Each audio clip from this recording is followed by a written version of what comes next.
Huh?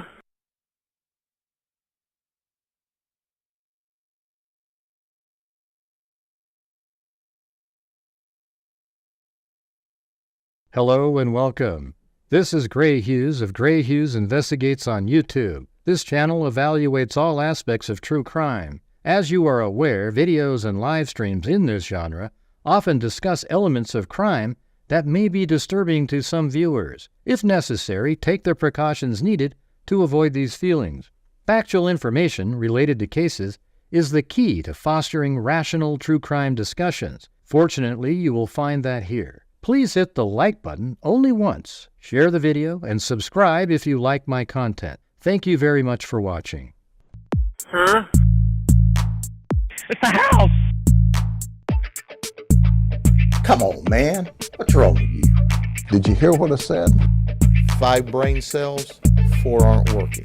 Have you lost the last 3 brain cells, or do you just have cabbage for brains? There's mosquitoes the size of bald eagles in that dadgum swamp.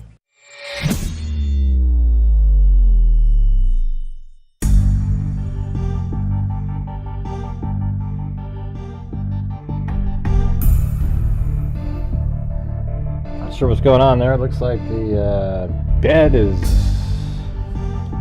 That looks like Gracie right there. I don't know. Who knows?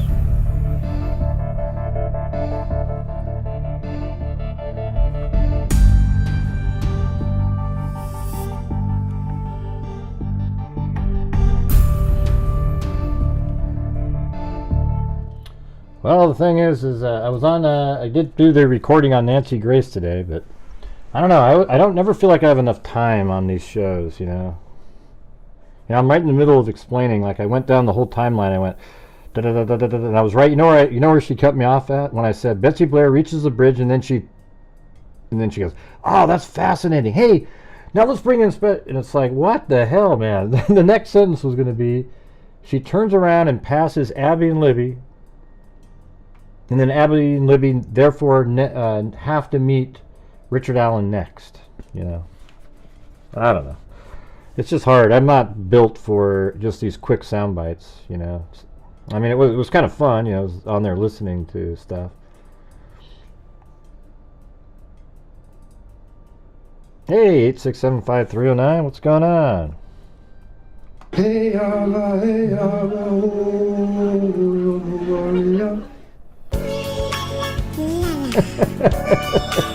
There you go. Alright. All for you. 86753.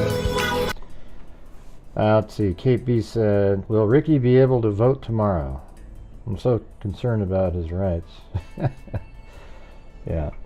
Well, one thing that was interesting is Nancy Grace did bring up these just deplorable, I mean, literally like horrendous human being YouTubers out there. Okay?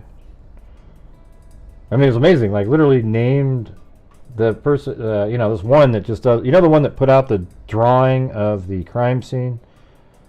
Like, it was like a perfect drawing because they had the picture right in front of them and they were tracing it and drawing it.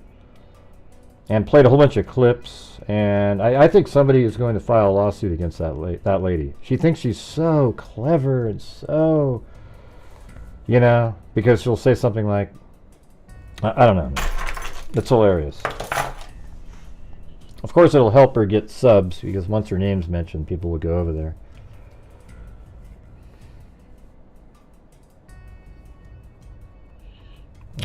I doubt it, Poza. I doubt it. I wouldn't care what person... Richard Allen's a psycho, regardless of who he supported. Hey, Plato, have you watched any of the interviews for the our scholarship fund? I only saw the first one, but I haven't been back since. Yep, and I know this is the day show, but if you're out there and you can support the channel, that'd be great. We were trying to have a better month than last month. That would be awesome. Become a channel member. No, she's not, Dre. No, she's not. And you're one of the dipshits that believe stuff like that. It's unfortunate that morons... I don't know what to tell you, man. You need to go check yourself into a facility. You're an embarrassment. Kelsey has absolutely nothing to do with it. Despite what that one YouTuber tried to tell you. They are an absolute abomination. I've seen them for years. Okay? Alright, here we go. I'm just going to use like Wish TV here. Yeah, that's what they believe. This one YouTuber makes video after video claiming Kelsey has something to do with it. And it's so poorly logistically thought out. Oh, and by the way, to make her theory work, guess what she said? That the video of the bridge guy is fake, and that the image of Abby on the bridge is fake. That it was a faked image they placed her on a screen. But you know, that image was out on the first day, so they already had it planned out. And then she said, oh look, they used an image from this one, and then they sort of morphed it into... She is insane. And one of these days, she'll pay for her insanity. Because she's not really insane. She's purposely misleading people for income on her channel. Okay? All right. Anyways, this is Wish TV right here. I know, but when you saw it, Ellie, did you type anything in? You know, this is what I don't like, you guys. If you're out there and you see this garbage, report it and say something about it. Okay? Don't just go, oh, wow, that was sick. Hey, everybody, wow, I saw this sick thing. You got to let people know. Who cares if they put negative comments under yours saying, you don't know anything? You know, just do it. Do the right thing. Speak out. You know?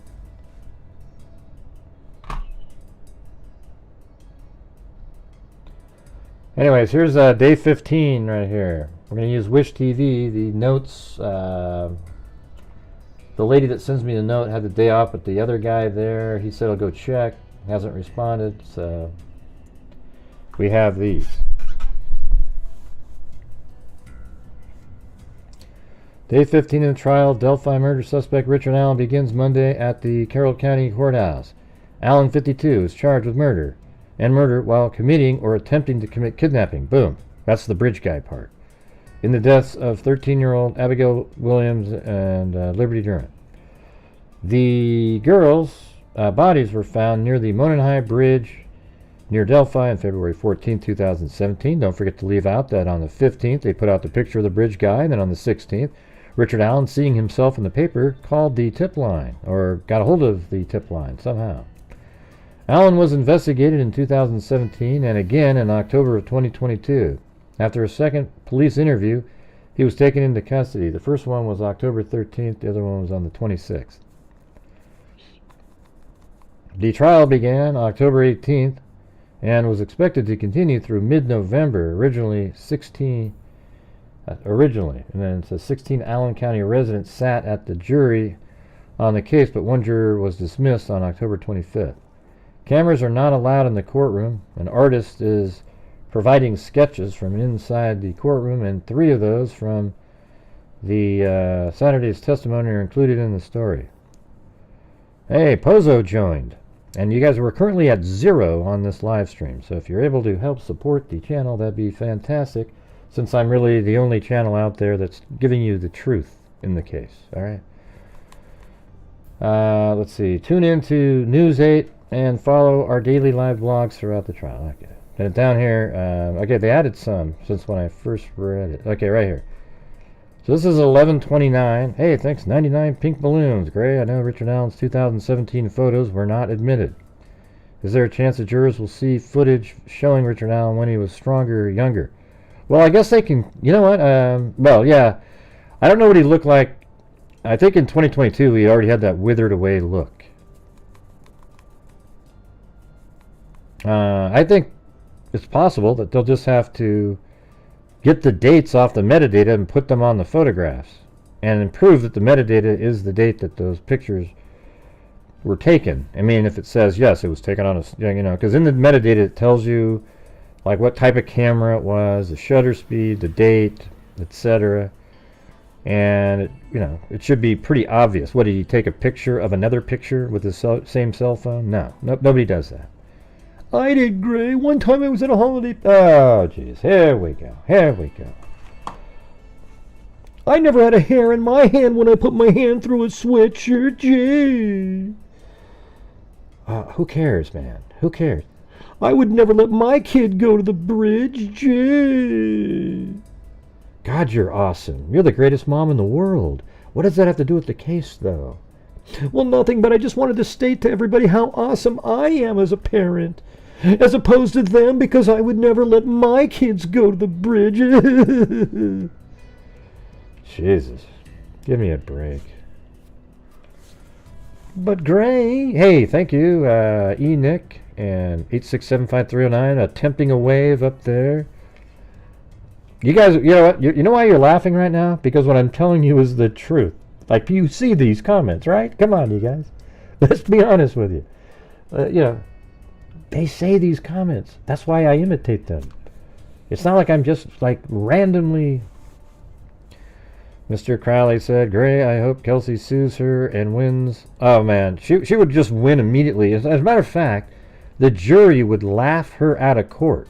But then when you read the comments, you would realize that it actually put the family in danger all these years, because there's truly morons out there that believe what this lunatic YouTuber is saying based on absolutely no facts whatsoever.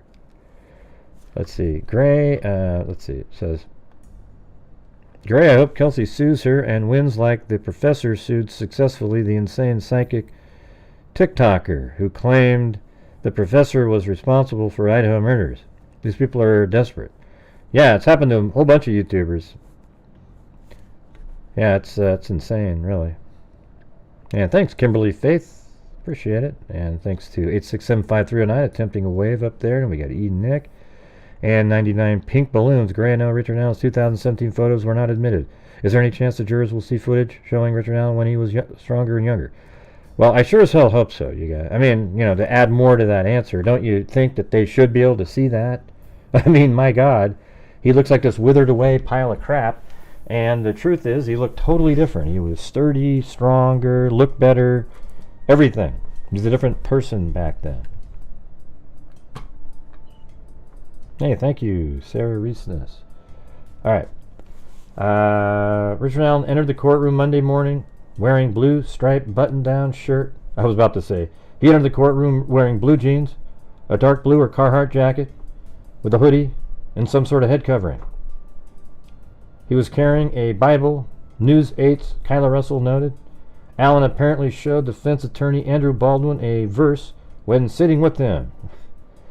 Hey, thanks, Noob Fisher. Hi. Has either law enforcement... Let's put that on the screen there. Has either law enforcement, prosecutors, or defense presented a motive? Well, there doesn't need to be a motive. And, yeah, he kind of admitted a motive. He said he's a sex addict. And he drank and he went out there and he did it. You guys, the case is simple. Hey, look at that. Georgina Stoliker gifted a membership to Floki. Westcott, Special Judge Fran Gould and the jury entered shortly after 9 a.m. Westcott, a neuropsychologist based in Carmel. She took the court. Her specialty was in forensic psychology and neuropsychology. Baldwin and defense attorney Brad Rosie hired Westcott. She sort of reminded me of the same one that was in Letitia Stauch's trial, you know. Choo Choo said, my hair sheds worse than cats. It's everywhere. Baldwin and defense attorney Brad Rosie hired Westcott in May of 2023. Notice how it was May of 2023, 1 month after Richard Allen started acting crazy. On their advice. They're the ones that told him to act that way. There's no proof of it, but that is what happened, you guys. Richard Allen was acting completely normal, eating food, exercising, reading books, and reading the Bible, and then he decided to confess to his wife. Shortly after that, you see a picture with drool on his shirt. Then there's all these other claims being made, and it was all manufactured by Richard Allen and his defense team, and it's really obvious for anybody with any sort of a brain at all. Richard Allen, he was in isolation. However, he met with his psychologist every single day. He did interact with other people. He got a tablet. He was able to do things. It's all bullshit, you guys. And that is the reality, but you can believe whatever you want and pretend the psycho-babo mumbo-jumbo. Westcott is, okay, then it says, Westcott was given access to Alan's mental health treatment records, video footage from the prison, and access to his recorded calls. She told the jury she received more information about Alan than she had in any other criminal case he's worked on before. Yeah, I'm sure they loaded you up with a ton of stuff in that short amount of time. Hey, Richard, do this today. Hey, act crazy today. We'll get this on recorded. Hey, we'll get our camcorder guy out there. Russell noted that Westcott stopped receiving videos of Alan in March of 2024. She met with Alan at Westville in August of 2023 and performed the assessment over 2 days. Westcott said she also spoke with his wife, Kathy, for additional information on Richard Allen. Her report in total ended up being 127 pages long. Through her assessment, she said she learned Allen had an extensive mental health record, saying he had severe anxiety. She's not bringing up the sexual element, though. Severe anxiety through his childhood, before starting anxiety medications in his 20s.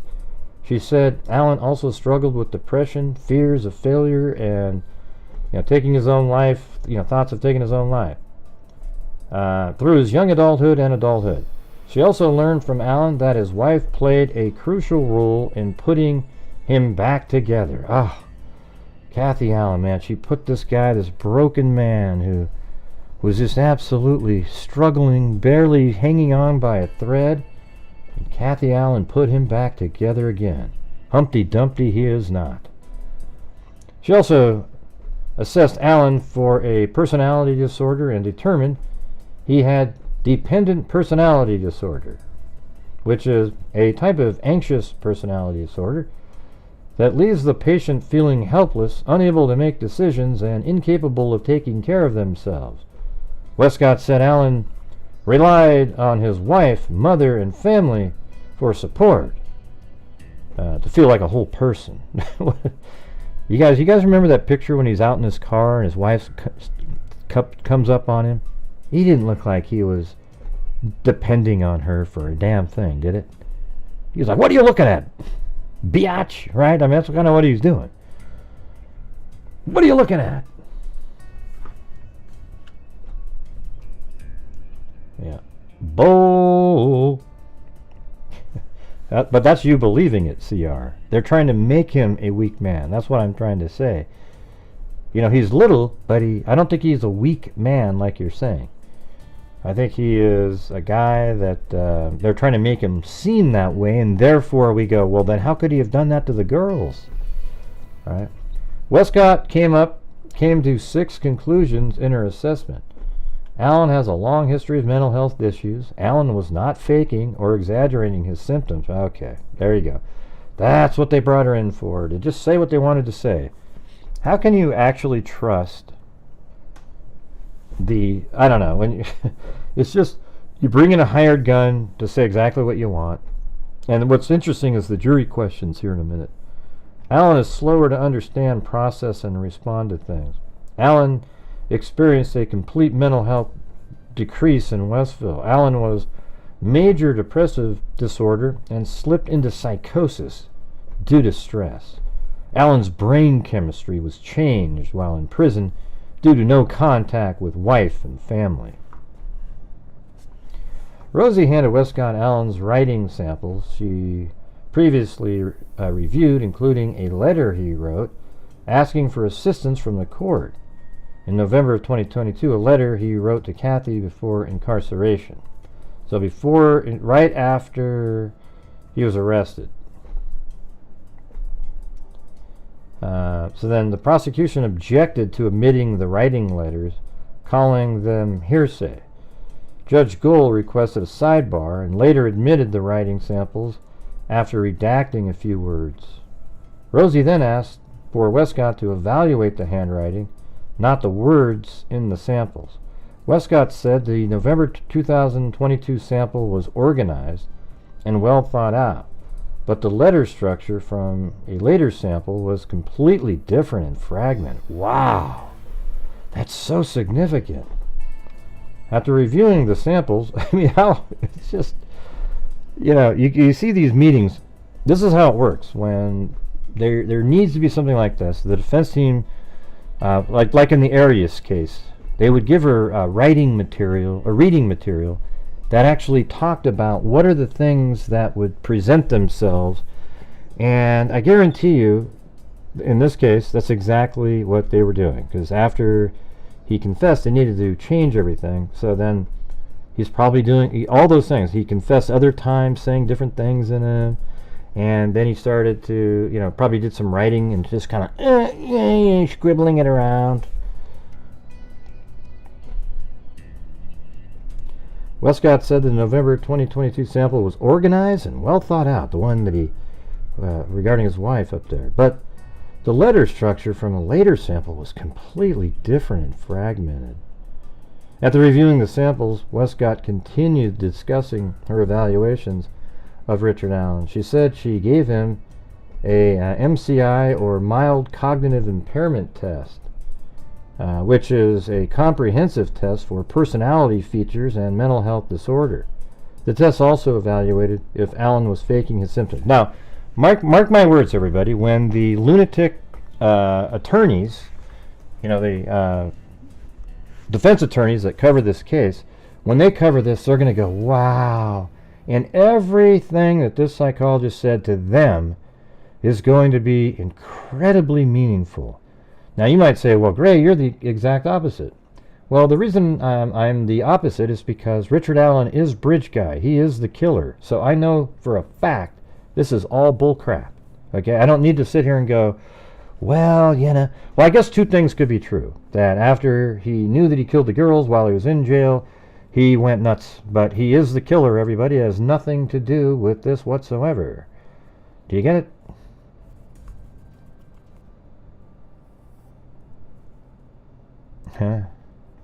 Let's see. Now, Westcott said after reviewing the sample, okay, we're down here. The state objected again. The test also evaluated if Allen was faking his symptoms. The state objected again, saying they asked for a copy of these results but did not receive them.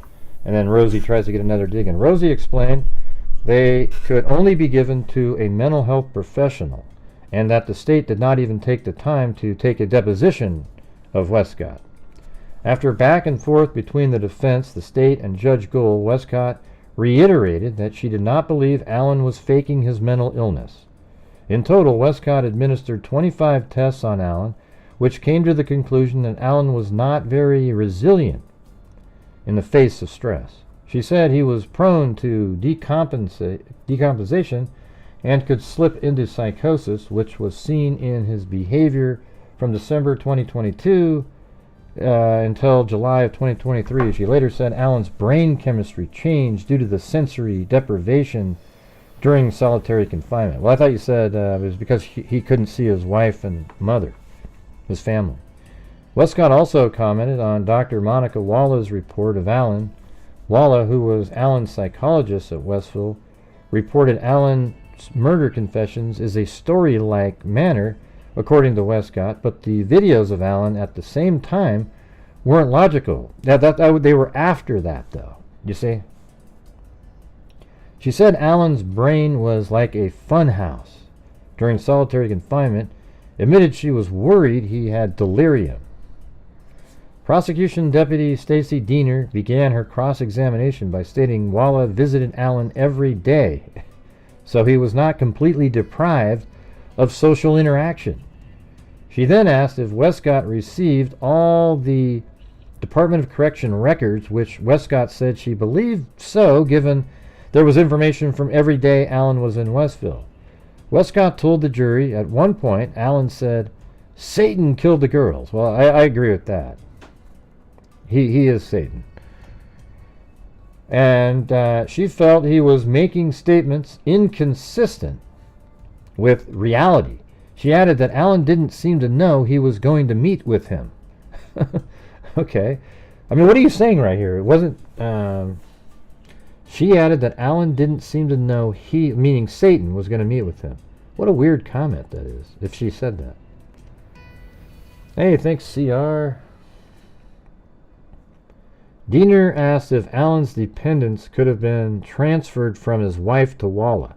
So in place of his not being able to see his wife, Diener said, well, couldn't Walla have become sort of the replacement for the family? To which Westcott said no, that Alan was only confiding in her. Well, I mean, that sounds like they're, relatively close in there. She said some of the videos she received of Alan weren't time-stamped, and added she took the note, like if he's going to take, I can't say, I literally learned that you cannot say that word on there, the S word. Isn't that crazy? So I just say taking his own life, because I'm not going to come up with some really stupid phrase like unalived. You can forget that one. So she added she took notes on him taking his own life at a certain amount of weight in her overall assessment. And those were the notes, there were companion notes regarding that. All right. Westcott said people experiencing psychosis are not in the same reality as others, but can still say factual things. Right. So Westcott said people experiencing... Okay, so that means that while he was under psychosis, his confessions could have been absolutely true, right? Diener commented that, and that's one of the questions a juror asked. Diener commented that 2 of Alan's confessions weren't in Westcott's report, and asked if she didn't find them significant. And then Westcott confirmed she did use those confessions and summarized them in the report. Diener entered her cross, and the jury asked several questions about Alan's mental health history. And I was actually happy with these questions, because that means these people don't buy anything. If Mr. Allen has the common sense to be afraid to leave his cell, would he have the common sense to fake his symptoms? Westcott said Alan's statement about being afraid was before his psychotic episode. I mean, there was more than one, though, right? And the next question was, if he was depressed as a child, would that cause him to commit crimes as an adult? Westcott said, not always, and that depends on the personality type. So that, they're going to go, oh, okay, so it can. All right. Would depression as a child cause them to become a sex addict? Westcott said no. Well, Richard Allen said he was a sex addict. Did you watch Allen's police interview in October of 2022? Westcott said yes. Hey, thank you, Diane Tosh Verrazano. I always like saying that name. I don't know why.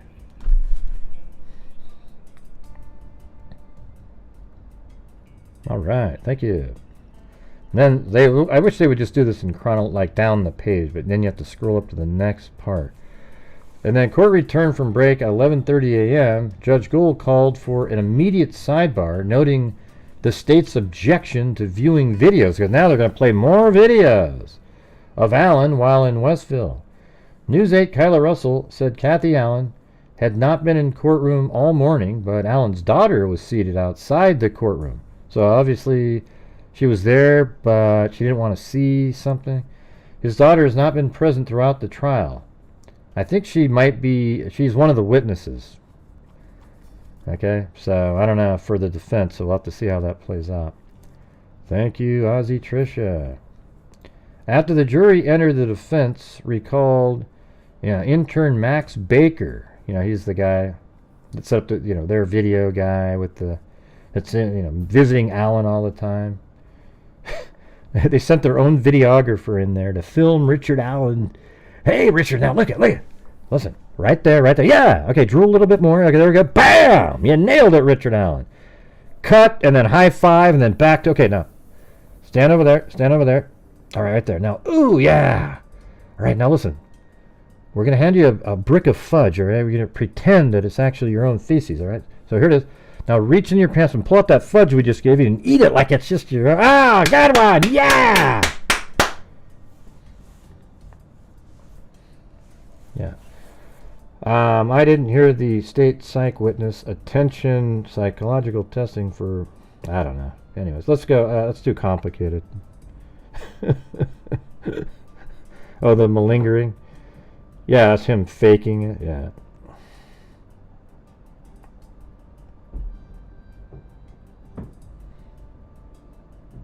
Yeah, I don't know if they did. I guess we'll have to see later. All right. After the jury entered, the defense recalled intern Max Baker to set up videos. I think one of them did say malingering, didn't they? Like Walla. I think Dr. Walla said that. I don't know if they did testing on it or whatever. I mean, how would you be able to? I mean, see, here's the thing, man. I think if you're trying to trick people, you can trick people. So even if you do tests, it doesn't prove anything.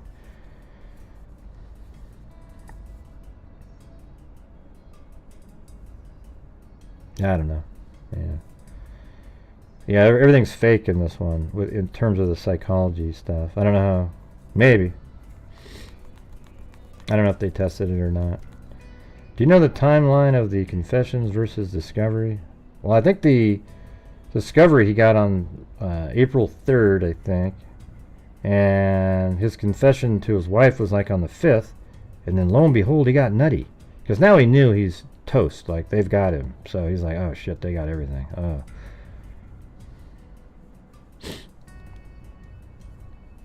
Hopefully they did do that testing, Plato, but I don't know. They just kind of went with all the different people in there, believed he was faking. I don't know if they... Well, I guess we're going to have to get the damn transcript, right? Because some people might not think it's interesting to type something like that in and you don't get the notes. So, hopefully, Plato will... When we get the damn transcripts, we'll actually know.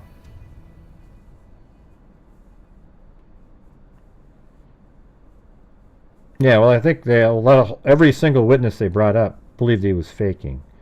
But I guess you want it to be like more of a documented.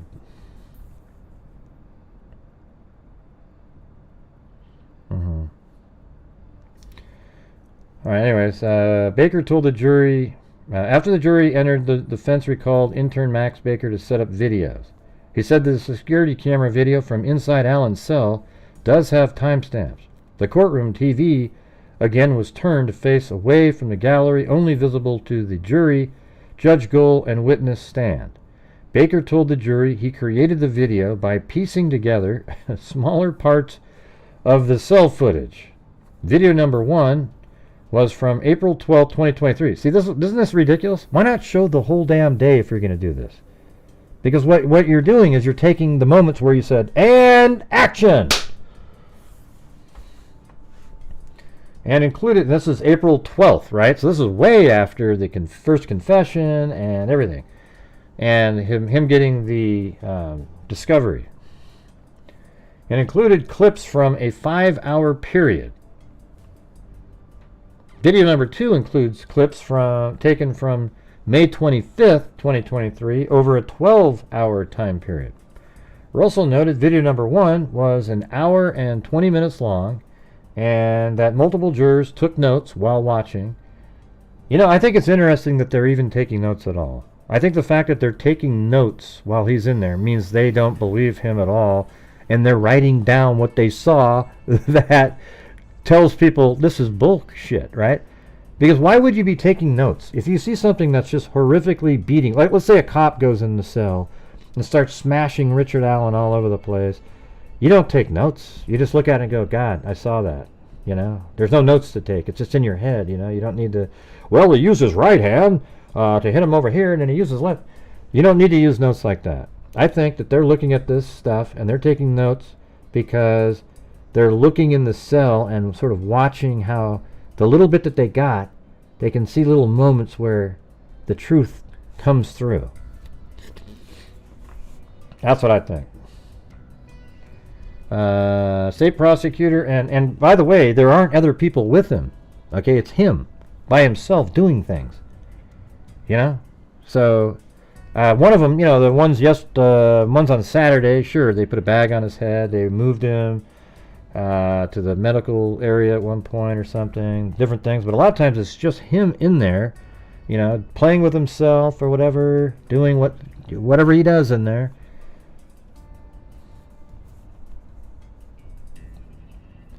Russell noted video 1. Okay, we're down here. Video 2 was 26 minutes long. Defense attorney Brad Rosie said, while watching the video, many jurors glanced at Allen. They looked at him like, geez, what a joke.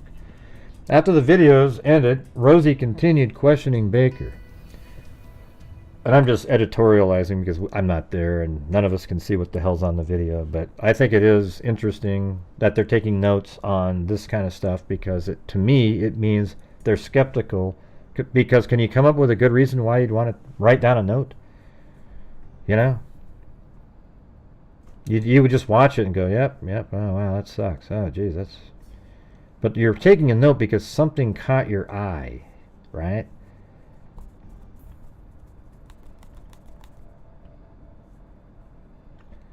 Why did it take 5 years to find this guy? We've explained it 7,000 times, Jav. I'm not sure where you've been, but yeah, it's been explained literally 1,000 times on this channel. Dan Doolin, his interview didn't make it to the right people. That's the answer to the question. Yeah. It didn't get lost, it just didn't make it to the right person. No, Mindy, I'm going to be exactly the way I want to be. Thank you very much. Usually questions like that are, you know, from people that are kind of coming in here to troll or something. Thanks, Mallory Beavers. Let's see, Red, White, Blue. Alan's poor daughter. Yeah. Well, she's there. I think she's going to testify. And they're going to ask her, did he ever assault you when you were a kid? Did you ever see anything? And she's going to have to be the dutiful daughter who answers the way that the defense wants her to answer. Right. Yeah, that's right, Alan. So I think they're taking notes on things that they're noticing that are... yeah, I mean, I think the ones taking notes are the ones that are... Like, they want to point out to the others, oh, look at this garbage. That's what I think. And the questions indicate that as well. And by the way, I got up at 6 in the morning today, so that is so early for me. It's really pretty ridiculous because I went on the Nancy Grace podcast today, but I find it difficult, those shows, because on my show I can take the time to explain something, and when I'm on a show like that, I'm right in the middle of it, and they go, "Oh, that's really interesting. Now, hey, Dr. John, what do you think about the?" And then you're just like, I wasn't done. I was literally, I got cut off at this point. Listen, I got cut off when I said, now Betsy Blair, she makes it to the bridge and she sees the bridge guy. And then oh, that's fascinating, great. That's like, what do you mean, man? The next sentence is she passes Abby and Libby. And then Abby and Libby, therefore, are going to run into Richard Allen, who's standing there. Yeah. And, you know, just every single time. And she gave me a lot of, like, time to speak, but some of the stuff you can't speak it. I wish, I need to be on video showing this animation, and then she can ask questions or whatever. That's it. I'm just audio, though. I'm not video. I'm just like a picture of me in audio. That's it.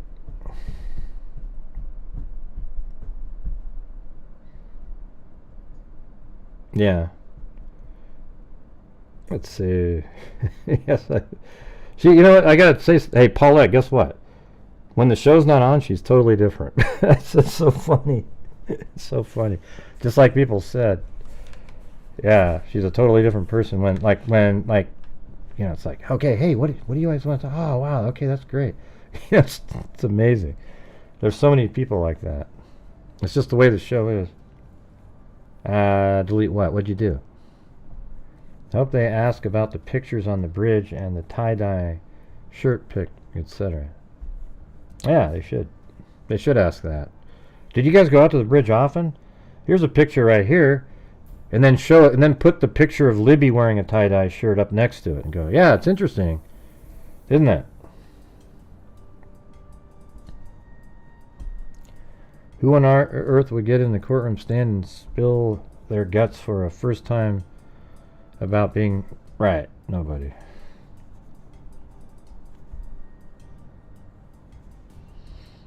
Right. I know. The case is so clear and obvious. It's wild. And I think the jury has seen it at this point. They've seen it. They know it. They get it. all these different elements that point to him being there, and he is there, and then he confesses, and now they're just like, okay, now you want us to believe all of his confessions aren't true, even though we know he was there. His bullet was at the crime scene, for God's sakes. He saw a van driving that only him and the person driving the van are alive to know that drove by at that time. Seriously? Okay.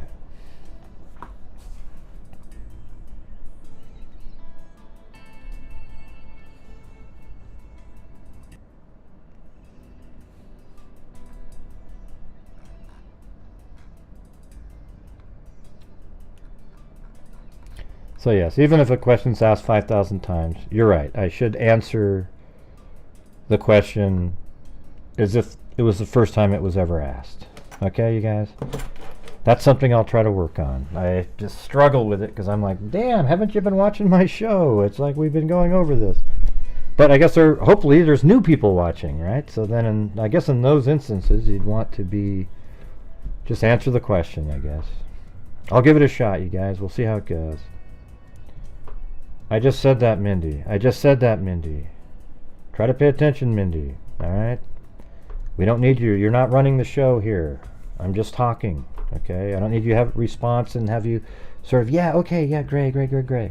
Alright, Mindy? Alright, thanks. I just thought through it myself. Don't need your help.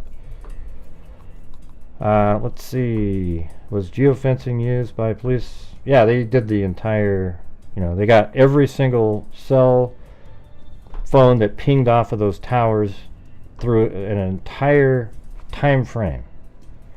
Yeah. Okay, anyways, let's get back down here. McClellan, this is where it gets really good. McClellan just absolutely, that's right, Rebby. Wow, isn't that amazing? So down here it says, State Prosecutor Nick McClellan, so after the videos ended, Rosie continued questioning Baker. Baker said he looked through 8 to 20 hours of footage between April and July. State Prosecutor Nick McClellan spoke up, asking if it was better for Allen to be in his cell alone. Rosie objected, stating Baker couldn't decide that. Gold sustained the objection. McClellan then asked why Baker chose the camcorder videos shown on Saturday. The ones you played on Saturday, why'd you choose those? Whoa, what the hell was that? I just had like a little flickering thing. Kind of weird. You guys still here?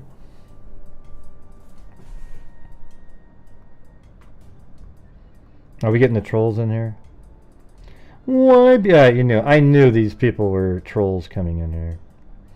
Okay, gonna have to put everybody on timeout now. I knew it was like the brigade. One is over here, one's saying this, and then the other one responds. Alright, so we're going to have to get rid of some of these people quick.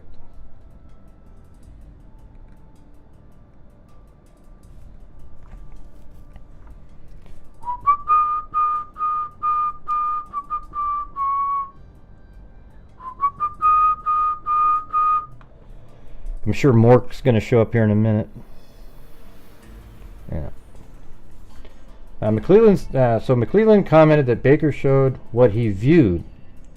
Okay, this is important, so I want to start this part over again. McClellan then asked why Baker chose the camcorder videos shown on Saturday.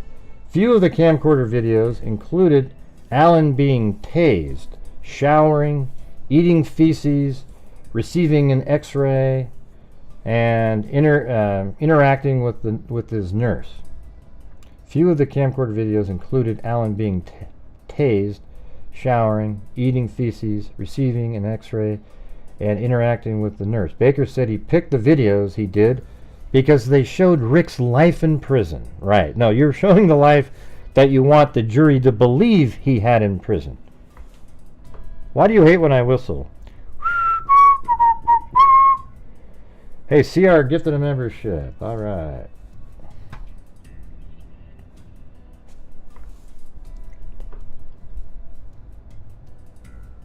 Yeah.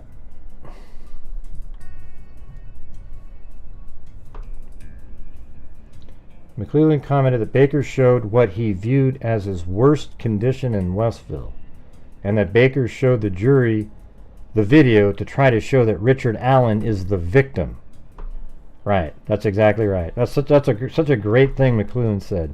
McClellan commented that Baker, you showed what what he viewed as his worst condition in Westville, and that Baker showed the jury the video to try to show that Richard Allen is the victim. A back and forth ensued between McClellan, Rosie, and Baker. McClellan ended his questioning, and Rosie jumped in to ask, "You picked what you picked to show them the truth?" "Yes, I did," Baker said. Russell said many objections were raised. Baker became snippy at one point. Soon after, the jury asked the attorneys, asked Baker to choose the worst videos. Okay, let me read that again. There's kind of shitty writing. Soon after, the jury asked if the attorneys asked Baker to choose the worst videos. And this is such a crappy answer by Baker. "I had my own discretion." Jesus. Well, there you go. I mean, that's it. You chose the videos that would make it look like what you wanted it to look like. Isn't that amazing? Look at that answer right there. The jury asked if the attorneys asked Baker to choose the worst videos. "I had my own discretion." Don't you think they said to him, "Hey, listen, we need all the worst stuff. Pick what you can find." "Yes, I had my own discretion." Really? You're hired to make this video appear a certain way. It's so insane. It's like it's so obvious. Let's see if they've updated that. 1244. No, they haven't done that one. Let's go to the other article.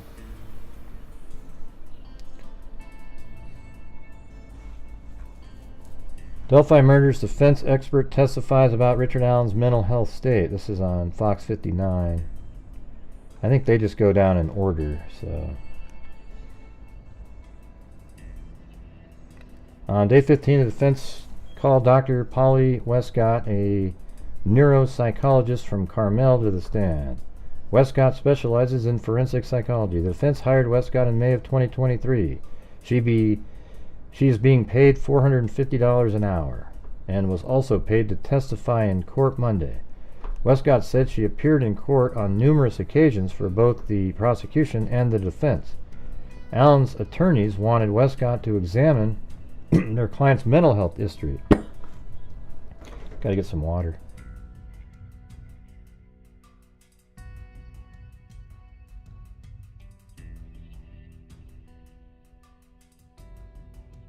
And hey, you guys, if you want to become a channel member, that'd be great. We got a lot of trolls showing up now. They can't stand the fact that their theories that Kelsey's the mastermind behind the killings turned out to be false. I don't know how they came to that conclusion, but I know how. Their brain malfunctioned for a while. I'm getting the vibe that Gray is in love with himself and puts himself on a pedestal. How can he not be biased? Oh my God. You guys are ridiculous. I don't mind reading what trolls say because I know who I am and I have the luxury of knowing what I actually think.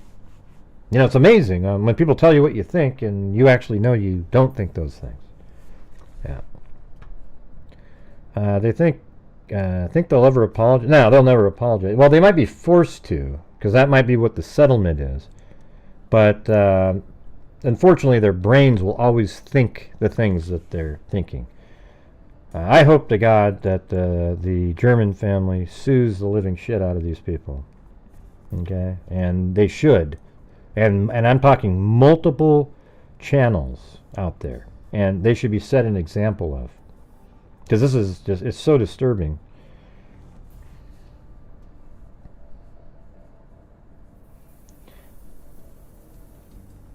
Hey, welcome, Dr. Vonda K. No, don't tell me you're a psychologist. Then you're like, wait, this guy's saying that. Anyway, thank you. And you gifted a membership to Mallory Beavers. Hey, Gray, yes, totally agree. These folks blaming the family are sick. I know, but that means that when I say something like that, that means that I know everything. Okay, good. All right. So here we go. Let's go. Alan's attorneys wanted Westcott to examine their client's mental health history, do a neuropsychological exam, and give an opinion on his mental and physical decline while in custody. She said she received more records, reports, videos, and notes in this case than any other. Westcott told the court she reviewed the mental health records and watched video footage of Alan at Westville Correctional Facility. She also listened to phone calls Alan made in prison. She first met him in August of 2023 at Westville, interviewing him. So doesn't that just the timing work out? It's like, okay, he confessed. Kathy told his attorneys he confessed. Then all of a sudden he's crazy. Then you bring in the uber psychologist once he's performed all of his crazy acts, and you cherry pick the videos to show her out of those same time frames and go, look, see these? Wow. Now, if she'd watched like the whole day, she might have believed something totally different. Because you see Richard Allen looking totally normal, and then all of a sudden out of nowhere, just, I don't know if it's like a cue or whatever the time frame is, he starts acting out, and then you go, oh yeah, and then he does it every single day so that he can have some sort of a record, but the rest of the day is normal. Hey, thanks, Bobby. AED, I'm not sure what country that is. Something, I don't know. Some YouTube channel won't change the verdict. No, but here's the thing, George. They may have already affected that, though. See, prior to the trial, these same channels existed, creating a false narrative in society that was picked up by a lot of people. When you go to these channels, there's 50, 60, 70,000 people watching, and they comment saying, wow, this is amazing. So it's possible, you got to just imagine that there's a percentage of the population that if you probably lived in Indiana, you might be watching some of the stuff and have some skeptical doubts, but wouldn't have said anything when you wanted to make sure you're on that jury. Oh, it's to buy? Okay, cool, thanks.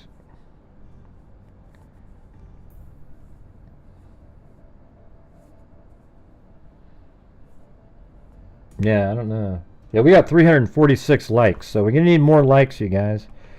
So everybody get ready to hit that like button, and if you've already hit it, don't do it again, but if you've already hit it, hit the like button right now. And 10 and 20 and 35, 40, 45, 50, 55, 60, 65, 70, 75, 85, 90, 20, 20, 25, 30. Use your nose, use your toes, whatever blows. Hit that like button. 10, 20, 25, 30, 35, 40. Hit that like button. 40 and 40 and 45, 50. All right, thank you. It's really easy to do. You know, you just take your finger out and you press it. Now, if you happen to not have a hand or something like that, you can always use your other hand. But if you're missing both hands, you could probably just use your elbow or somehow to press that button. If you don't have an elbow or on both arms, you could use your nose. Just bend over and press the damn thing. But what we'd like you to do is press the like button, for God's sakes. Gray, that's so mean. Ooh, Jesus. We should all worship Gray. He's such a god. So hot, and he's superior. Hey, thanks, Summer. I'm glad somebody at least noticed for once. You're so amazing. I appreciate your willingness to notice something like that.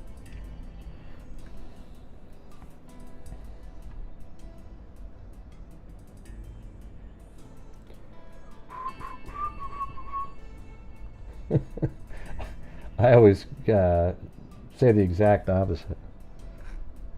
You know, I think this... Wait, I know what it is. I have to have it on... I forgot the live chat mode. I always forget to do that.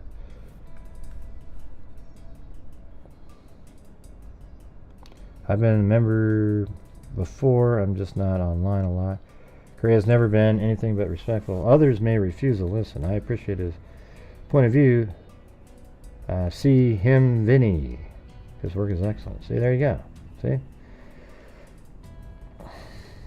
I mean, I'm sure there's sometimes I could be politer to various people, but it's just one of those things where we're just trying to move forward. Sucks having to step backwards.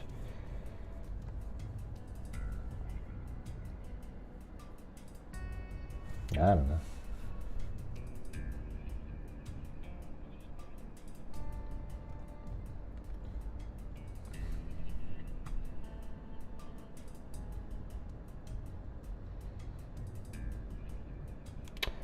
See, Summer Rain didn't get the response she wanted to, so needed to follow it up with another one of the worst ones, right from the troll channel.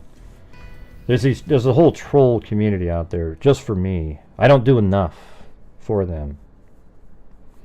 You know, this channel, by the way, if you're new here, look at this. This is real.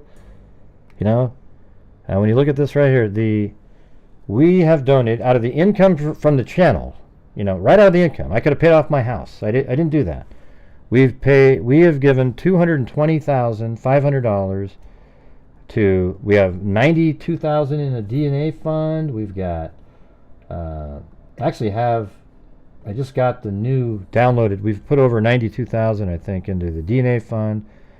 We've put $12,000 into our scholarship fund that just started 2 years ago for fallen freaks. You know, it's in honor of anybody that's a channel member that passes away. We have given $20,000 or more to Texas Equisearch, $20,000 or more to Rain, $20,000 or more to Nickmack. We've given tons of money to Black and Missing. We've given tons of money to the Innocence Project. Even this channel is making a difference. All right. So if you're out there and you're bitching and moaning and crying, why don't you bitch at your own people that you watch who give nothing to anybody? They just collect, do their show, and it's awesome. Now, I try to actively raise funds on the show so that the channel can make an income, and then I can also give away a large chunk. We just gave $4,835 away last month, but that isn't good enough for some of these wackos. All right? Anyways, thank you for being here, and like I said before, if you can help support the channel, that'd be great. Thank you. You know, put a super chat with a question in it.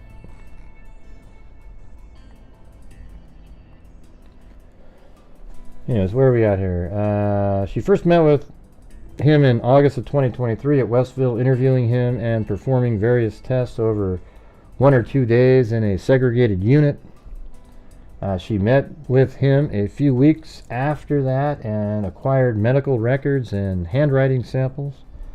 Hey, thank you very much, Janelle Glover. I heard Kathy Allen is testifying today. Do you think she... Oh, of course she'll lie for him. Well, I mean, you don't think so? She's the one that told him not to confess. Kathy Allen is... I don't... You know, I don't have any... Like, I'm not going to sit here and be attacking her.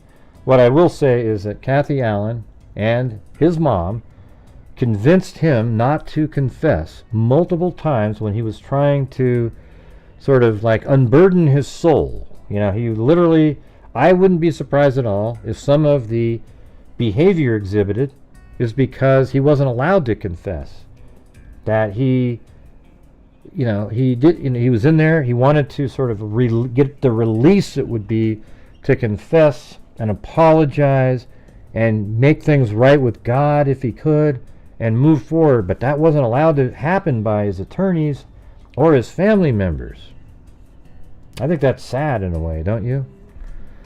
Hey, thank you, WNC Granny, go Gray. I do love your sense of humor. I'm listening while working. Hey, all right. How you feeling, WNC Granny?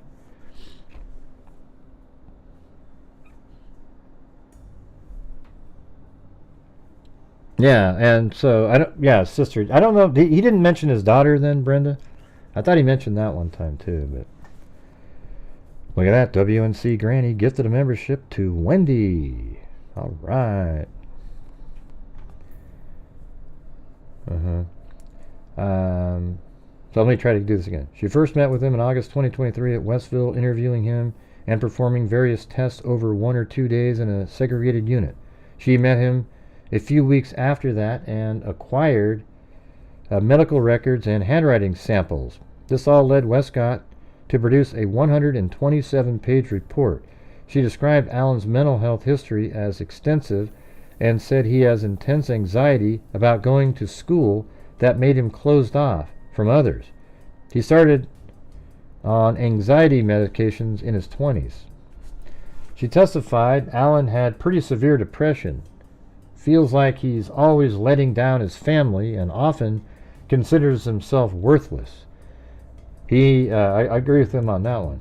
He had a clear history of external stressors, with some of his anxiety revolving around work stress. Westcott said this sense of failure is only in his mind, noting that he's been promoted several times and has worked 3 long-term jobs. I think what it means is he's fake, he's tricking you. All right? While Alan has had some good times, anxiety, depression, cable snaps, there's a wheelchair coming up, cable snaps. Hey, thanks Charlotte Denny.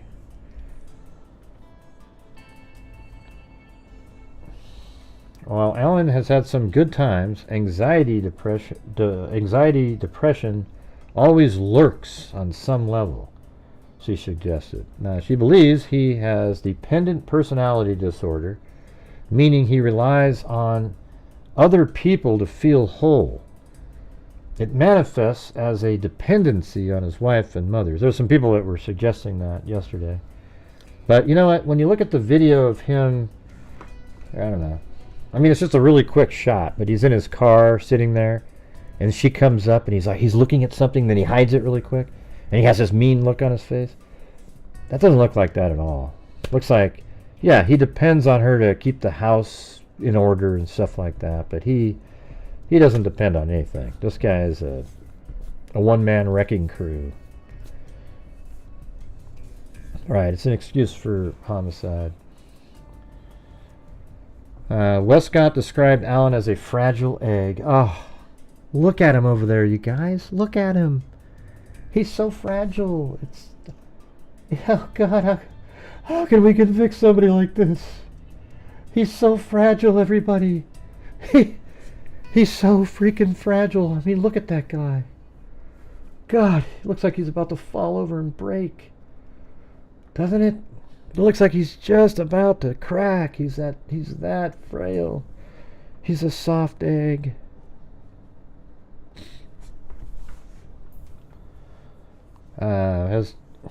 Westcott described Alan as a fragile egg who has a constant fear of abandonment, and drew 6 main conclusions about him. His long history of mental health issues started... See, you guys, I do try to be funny sometimes, all right? You get the laughs in there. People always say to me, Gray, you're hilarious. You don't even know it. And it's like, no, that's just my type of humor. I'm dry humor, sort of, you know. His long history of mental health issues started when his father abandoned him as a child. She doesn't believe he was faking symptoms at Westville. Number 3, Alan has a significant slowdown in cognitive ability with low problem-solving abilities. Yeah, I could easily do that too. Once I'm okay, ooh, yeah. Hand me that puzzle again. I'm trying to put the square peg in the round hole. Look at that. That guy doesn't have good problem-solving skills now. All right, great. To fixate on things, he fixates on things. She said he focused on money and finances before prison. Yeah, remember that? He was looking at a stock ticker that he wasn't actually doing because his phone was never there. Does everybody forget that part, that he completely lied about being on a stock ticker in his first interview with Dan Doolin? And Dan Doolin actually getting that MEI number was a huge deal because it shows that Richard Allen is lying that, I like Lion Richard Allen. There we go, I like that. Yeah, $450 an hour, yeah. Allen had a clear distinction in the decline of his mental and physical health within 4 months of arriving at Westville. I mean, it took a dramatic drop, though, after he confessed. It's amazing how he was doing pretty well up until like late March and early April, and then poof! Whoa! The totality of his behavior is consistent with major depressive disorder. Right. I'm sure you probably handed him an article on it and said, hey, Richard, do you exhibit any of these symptoms, with a wink? do you do this, this, this, this, this, this, and this, and this, and this, and this, and this? And he goes, I don't know, let me think about that. Then he spends the whole next week doing this, this, this, this, this, this, and this, and then voila! He fits the criteria, everybody. It's one of the easiest things you've ever seen. They did that in the Jodi Arias case. You can see fish from the bridge, yeah. Let's see. The totality of his behavior is consistent with major depressive disorder. High stress and major depressive disorder led to psychosis. Westcott compared a November 2022 letter to the court to his later written confession. She noted the earlier example had proper spelling, grammar, and punctuation, while the confession note from spring of 2023 had different handwriting and was disorganized in its composition with no grammar or punctuation. And that's because earlier, hey, one of the symptoms, hey, Richard Allen, do you notice that sometimes you have really good grammar and sometimes really bad and fragmented writing? Wink, wink. Because I'm just trying to do a depressive disorder test on you, Richard Allen. Do you have... You know that's how it went. I mean, I don't have any proof. I'm just saying. Richard Allen is Bridge Guy. He's therefore the killer. So we know that this stuff here is garbage. And even if it's not somehow, it just means that he became that way because of his depression over killing 2 girls. All right? Let's go with that. Westcott testified there were no indications that Allen was faking or being dishonest. She found he's typically passive, avoids conflict, and has a fear of abandonment. She described him as quiet and extremely dependent on others. He's not very resilient, she noted, and was very likely to decompensate. What was the word you used, Plato? I've heard the one that you said before, too, but then... Hey, thanks, Angela Pepper. Let's see. Was there any footprints at the scene that could have matched up with Allen's footwear? I don't know. I thought they said that they didn't do footprints because there were so many people moving around and just the conditions of the ground. You know, you had the kind of like, it's just little twigs and leaves and stuff like that.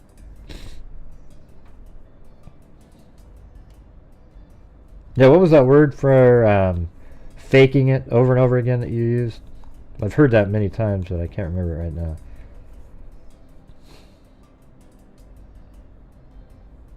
Oh, okay. Quiet and extremely dependent on others. He's not very resilient, she noted, and was very likely to decompensate when under stress.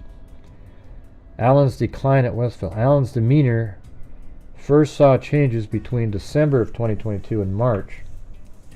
So that's before getting the, Westcott's research found.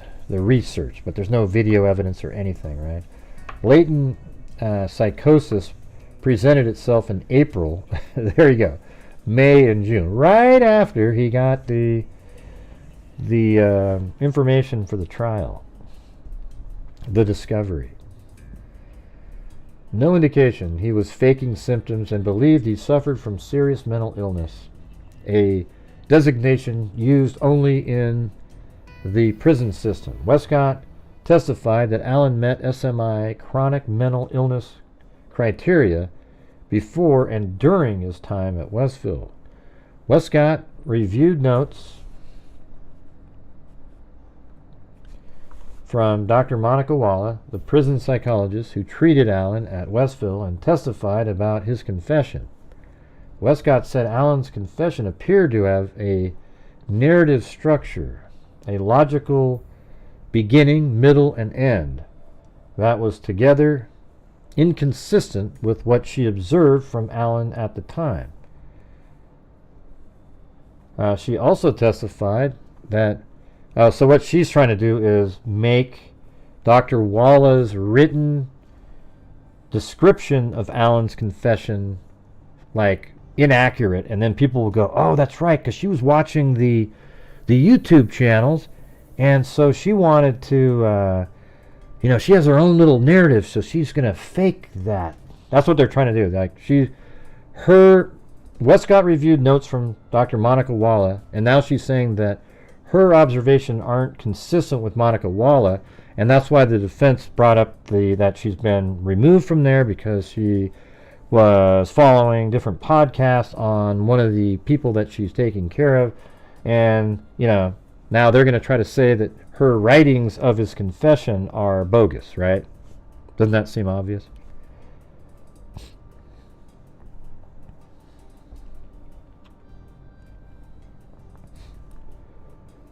Yeah.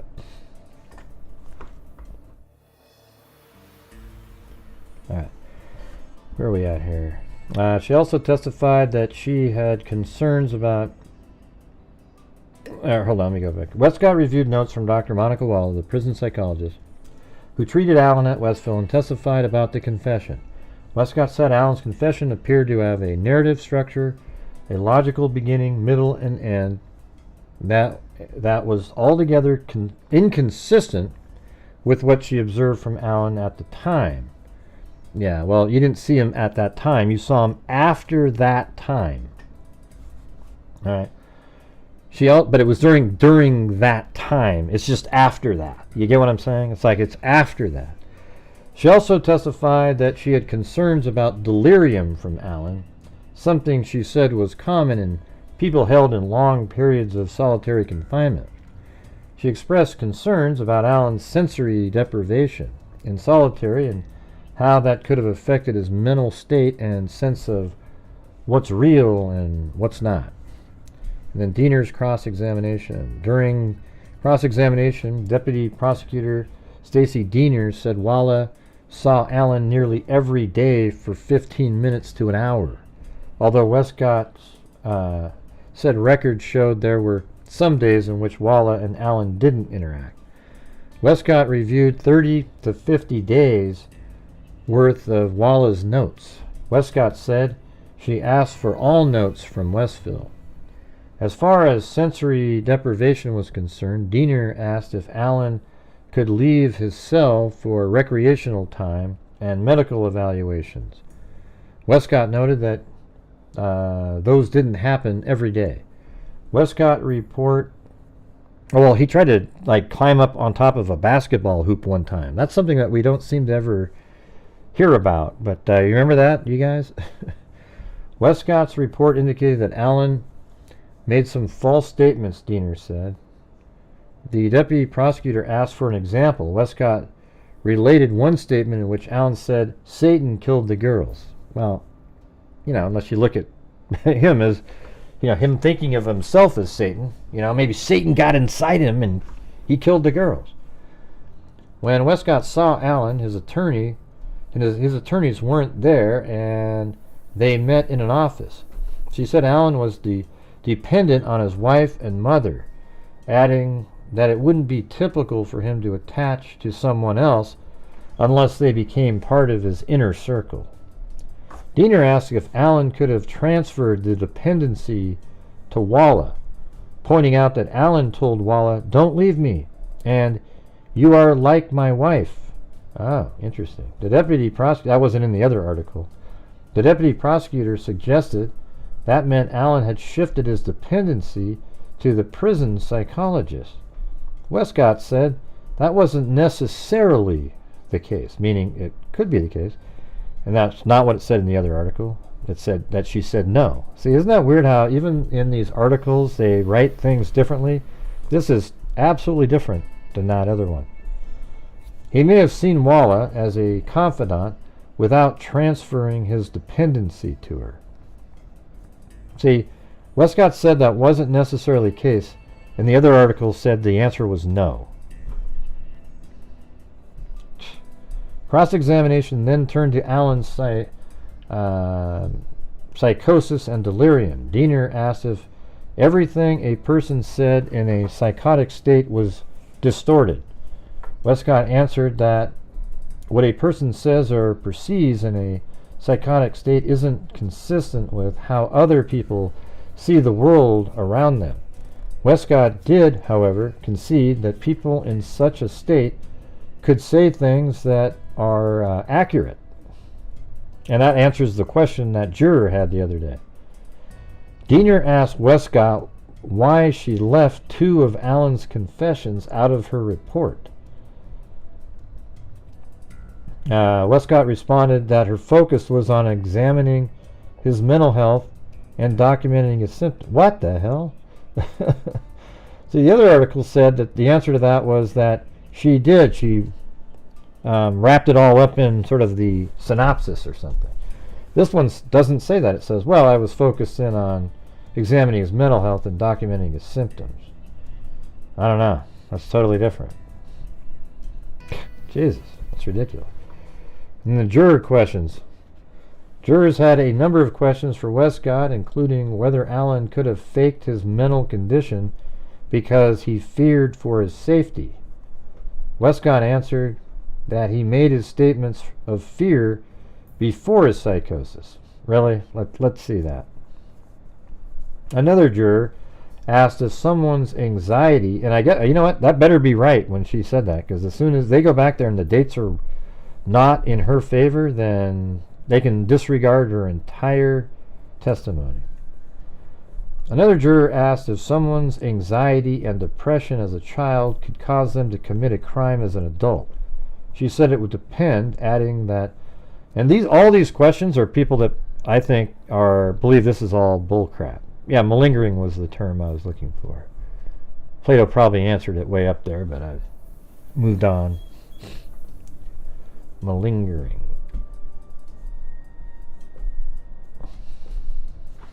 Doesn't that have different meanings? Hold on.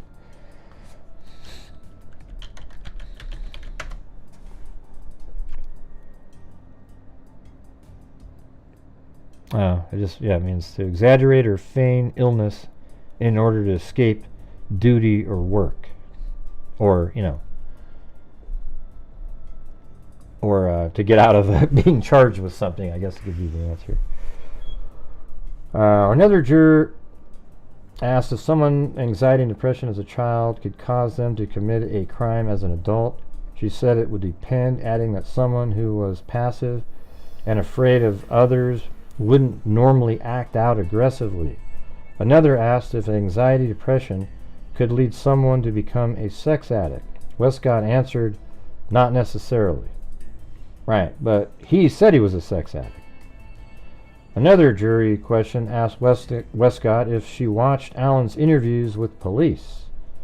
She said she hadn't. Oh, well, that's going to be a negative for that juror, and they're going to use that in the juror room and say, how did she not see those? That means the defense didn't want her to see these. That showed him, in a different light. Other questions involved the interpretation of test results, the differences between delusions and delirium, and clarification on Alan's mental health diagnosis. Well, there you have it, you guys. That is the, now there's going to be an afternoon and evening coming up later. Let me see if there's something that's come in since the. Yeah, you never know. Maybe they did an update here. No, they didn't do one.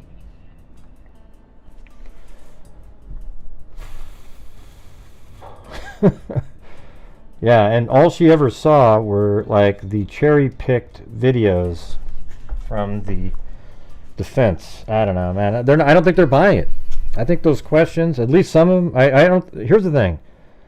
The facts in this case show that Richard Allen is the bridge guy, and I think there's people that can just, the confessions, there's just so many things. Sure, some people you cast out like, oh, well, those 3 girls, they described something different, each one of them. One said all black, one said all blue, the other one said blue and black, or dark blue. And yet they all saw just one person, and that just sort of shows that, the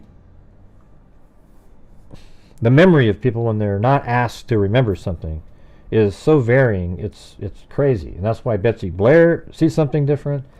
That's why all three girls see something different. Now, Betsy Blair, though, however, sees somebody different because she's way further away than she thought she was when she spoke at trial. She said that she was 50 feet away, and I measured from the first platform on the bridge, which is right here.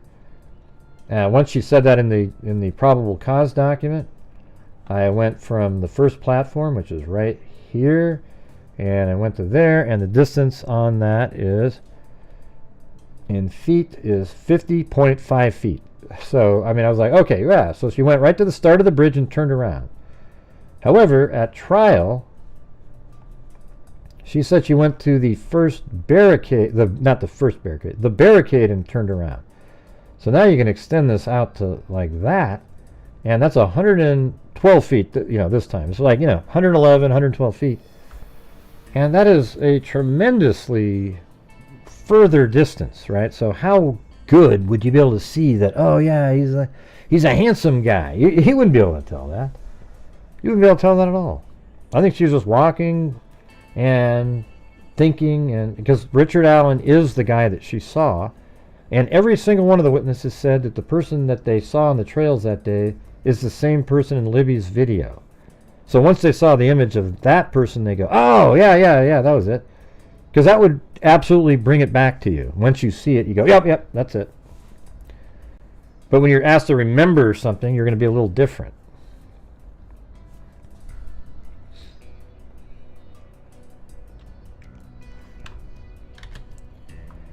So do I need to go over this really quickly again, this thing? Because I feel like I got to do it on every show. Because every time people see this, they themselves know that Richard Allen is the bridge guy. So guess what? Thanks, Ozzy Trisha. I'm going to have to do it again. And here we go. See this right here? There's 3 girls right here. There's actually 4, so just imagine there's 4 spheres there. And they were at the bridge at 12:43. However, they came in from this direction. So you follow me here? They came in from this direction. And this is well before anybody got there. So that means they were over here at like 12:20-ish, they're just kind of hanging out. And they get here at 12:43, and then they get to this bench in this area at 1:26. But the thing is, their entire time there, they didn't see Richard Allen, who in his second interviews in 2022 in October, he said he got there at 12 and left at 1:30. Well, these 3 girls clear that entire time frame. So, and it's a lie. Plus, he also said in his original interview that he went there to look at his stock ticker. Well, his phone never was in the area. The MEI number was retrieved off the phone. It wasn't in the area, and Richard Allen's phone has never been found, even though he's got a treasure trove of phones at his house. Whew. Wow. Oh, wait, I forgot. 8675309 doesn't like the whistles. Anyways, and then right after he gets to the 3 girls get to the bench at 1:26, and they take a photograph. So it's verified. They say that then they left, and while they were leaving, they passed a man, and one said all black, one said wearing all blue, the other one said blue pants, black jacket. And then you might go, well, how do we know it's the same person? Well, because Richard Allen himself said that he passed the same girls. He only saw 3 of the 4 girls there. There isn't another set of 3 girls that nobody's talked to who was walking in that exact same spot just after the Freedom Bridge in the woods at a different time, okay? And he passed him. Another person looking just like him. Or no, another set of 3 girls, but he was a different person, and then another person looking just like him showed up later. Do you guys get it? It's absurd. It's not reasonable. So Richard Allen, his vehicle, a vehicle matching his, drove by the Hoosier Harvest Store at 1:27, and it parked at the abandoned CPS building up there. Then he gets out and he passes the 3 girls. They saw him and he saw them. That means this right here is 100% There is no doubt. There's no confusion. It's not like, well, I don't know. That right there is Richard Allen. Then Richard Allen continues to walk down the trail, and these girls are still over there, and eventually they make their way across Old State Road 25, and Betsy Blair drives underneath that bridge there, and then looks up and sees the 4 girls walking across. So that verifies that time frame, and also that those one of the girls said she left at 2:15. That's not true. This is about 1:45. Then Betsy Blair drives around and she passes the Hoosier Harvest Store at 1:46, almost exactly the same time Richard Allen would have got to the bridge. Now, Richard Allen could have got there a couple minutes later. Let's say he sat down at a bench for a minute. The bench he would have sat down at would be right there, and Betsy Blair would have seen him when she walked in, but she didn't. So he could have sat there for 2 or 3 minutes. But either way, he's down here at the bridge looking at fish, he said, standing on the first platform. Oh, okay. Oh, I see. 8675309. I thought you said you hate the whistle. Yeah, they probably hate it. Yeah, I'm not a great whistler myself. Yeah, but you guys see this? Look at this. So Betsy Blair gets out, and she's the one in yellow. And Richard Allen is at the bridge because he said he went straight to the bridge after leaving the Freedom Bridge. He goes straight there, and then Betsy Blair walks down, and look at that. She runs into Richard Allen, but she's 111 feet away, sees him standing there. She and the other 3 girls, the other 4 girls, all said the person they saw was the person in Libby's video. And Richard Allen is standing on platform 1, just like he told Tony Liggett that he was standing on platform 1. And he said he was wearing, let me show you guys. He said he was wearing the I got to get to the right folder here. This is what Richard Allen said he was wearing. He said he was wearing blue jeans, a dark blue or black Carhartt jacket with a hoodie and some sort of head covering, which he actually said was a skull cap. And that's what not always, but in the last year or so, I've been thinking he was wearing this skull cap right here in that video. I think he's wearing this. I mean, I can't say if it's the exact one, but one just like this. I think he's wearing in that video. And that's Richard Allen's actual face put over the bridge guy. I just kept it on there, but, you know. So anyways, Betsy Blair then turns around after seeing the guy in Libby's video, the guy wearing exactly what Richard Allen said he was wearing, the guy that is exactly where Richard Allen would be after walking to the trails from the Freedom Bridge. So that is Richard Allen. Then Betsy Blair walks back and passes Abby and Libby, who are slowly walking.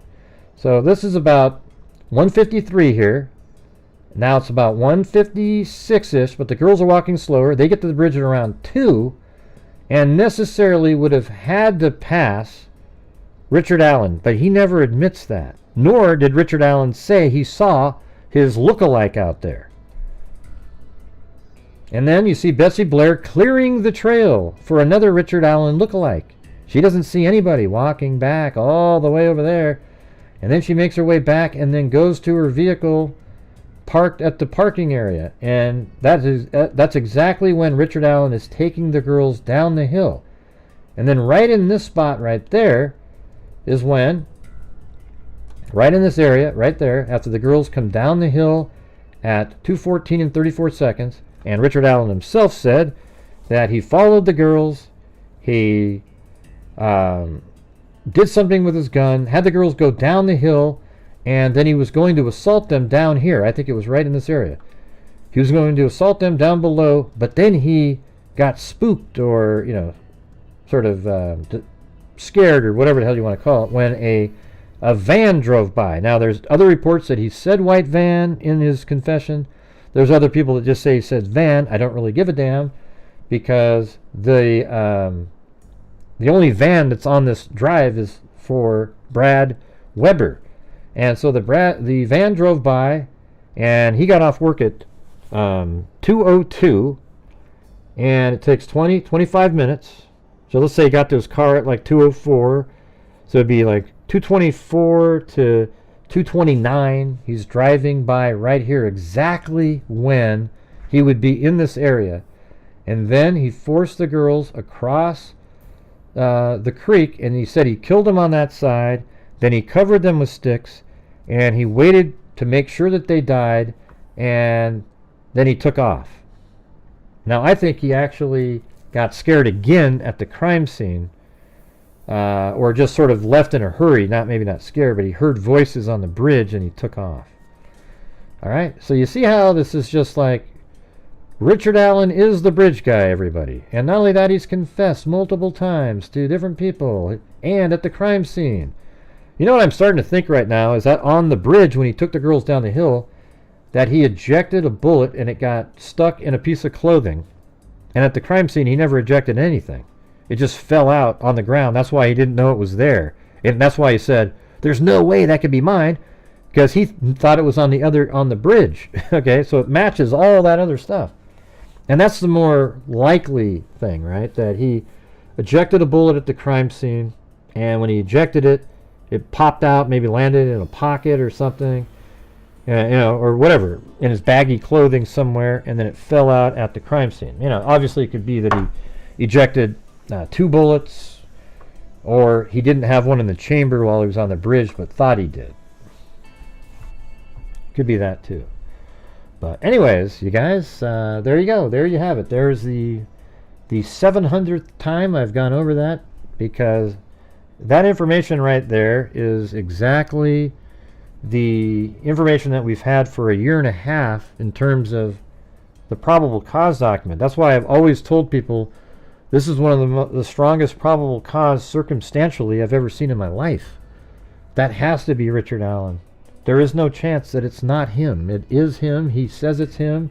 He is Bridge Guy. Now, you might argue, well, did Bridge Guy kill? I don't know. But Richard Allen hasn't implicated anybody else to get a deal or anything. And even if there was somebody else, he's the one that kidnapped them. He is the one that kidnapped the girls and took them down the hill and brought them across the creek for, if you want to believe, some other person to do something to. And that's why there's other charges in there, that the kidnapping led to their deaths. That's like felony murder, basically. Well, I'm 100%. Because can you give me even that 1% you're talking about, El Tiger? Or El Tigre? What is the that 1 in 1,000 that you're mentioning? Because I don't see it. Where is it? Where is that little out that he could have? And he said Abby may have dressed herself. Well, she did. Yeah. Yeah, I think it's really... I mean, I can't say 100% that Abby dressed herself, but I think it's pretty obvious, right? I mean, she's still alive while she's inside that clothing. So wouldn't you have just made her dress or allowed her to dress? I'll take 99.9 though. You know what? El Tigre, is that a guilty verdict if you have 99.9, or is it reasonable to believe that 1 in 1,000 shot is... No, but you're incorrect. Circumstantial evidence is... Each element is a piece of direct evidence, right? It's like, this is real evidence, bing, bing, bing. Now, circumstantial evidence is just as strong as direct evidence. It's funny how people like Open Wheel... they don't understand it. They think, it's circumstantial, therefore it can't, it's just, they're clueless. Absolutely clueless people when they say that. Circumstantial evidence is incredibly strong information. And it is just as valid and just as strong as what you like to call direct evidence. Oh, his DNA was at the crime scene, everybody. Oh, I watched CSI last week. No, there's no reasonable doubt. There's no reasonable doubt, Open Wheel. That's your ignorance in the case, right? And I don't mean to... It's just true. You're being willfully ignorant if you think there's reasonable doubt. And if there's anybody on the jury that thinks that, they're being ignorant. Well, Gray, they saw everything. You know what? Well, how about this? If I can just say this. If the jury was able to see an animation like this one that the prosecution made. I'm too biased, Gray. You're too biased. Oh, James said, oh, golly. I just can't see anything. No, I've looked at this case for years. Right? I know it. How could there be the other belief? What is the other belief system in this case? Well, let's see. There's this guy named Richard Allen who he just happened to go to the bridge right when the girls were killed. He was there exactly the time. He was literally standing on the bridge when the girls came walking by, and he was wearing exactly the same clothing that Libby's video had in it, but somehow he walked to the other end of the bridge, tipped his cap to the real killer, and he walked off the other side. But he never mentioned that to Dan Doolin. Boy, that sucks. He should have probably said, hey, Dan, man, I was on the other side of the bridge. I went down there and I saw this other guy. And when I went down the other side of the bridge, and then it's insane, you guys. It's insane.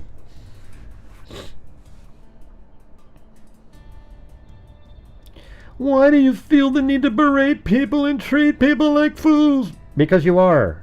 That's all there is to it, man. You are ignorant. There isn't reasonable doubt in this case. If you think there is, you're ignorant. That's truth.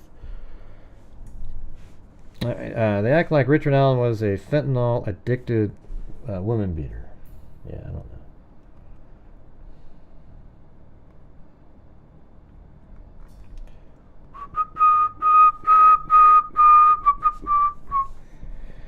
You made up I'm crying when I that's just a voice I make, Open Wheel. Have you never been here before, Open Wheel? I don't think you have. I bet you've been hanging out on some of the, True Crime Benign and some of the wacko channels out there, and you believe something that absolutely is false that they're selling you.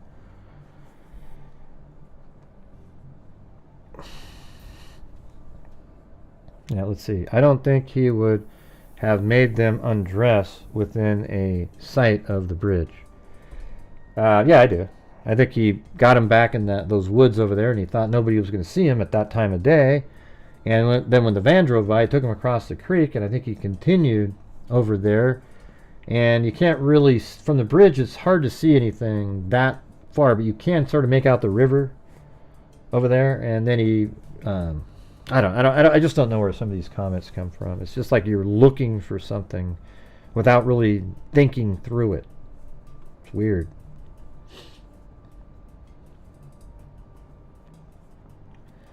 No, you don't know where I am. Okay, but here's the thing, Open Wheel. I can tell, man. I know. No, you don't know where I am or where I've been to claim to know.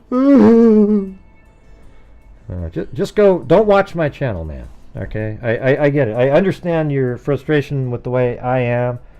I am certain Richard Allen is the bridge guy. I don't have the 1% of a 99.9. I don't even have that.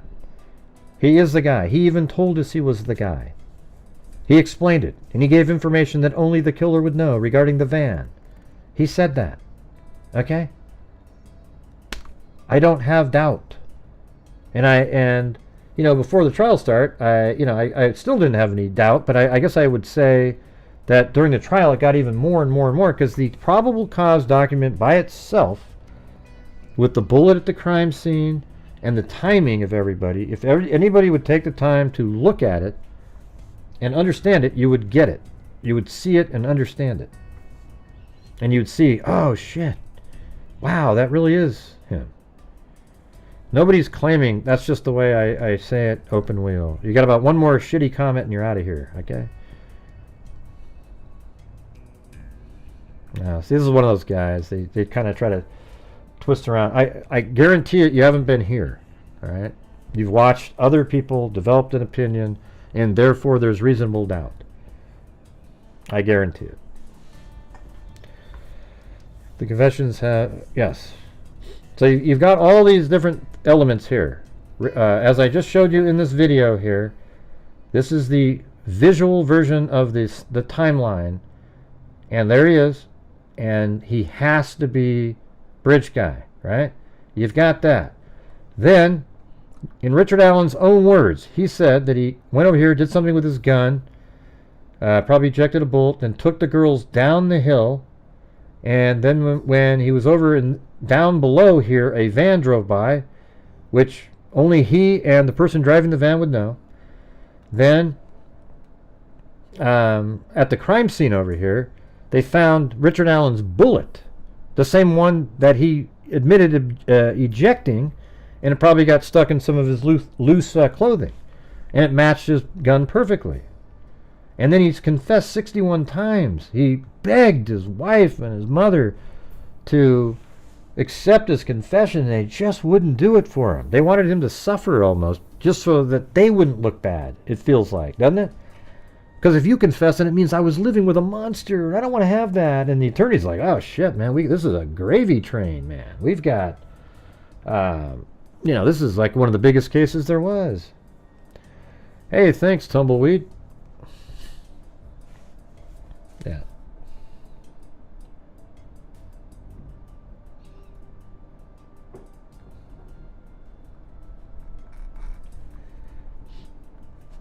Let's see. I mean, and you can keep going too. There's a whole bunch of stuff. The things that he said, his lying, his demeanor changes right when it's convenient, etc. Anyways, how come the defense hasn't provided a damn thing that alibis him away from being bridge guy?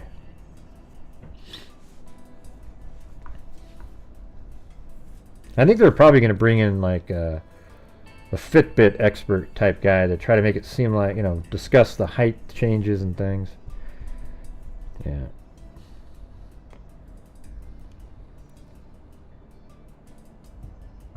Yeah.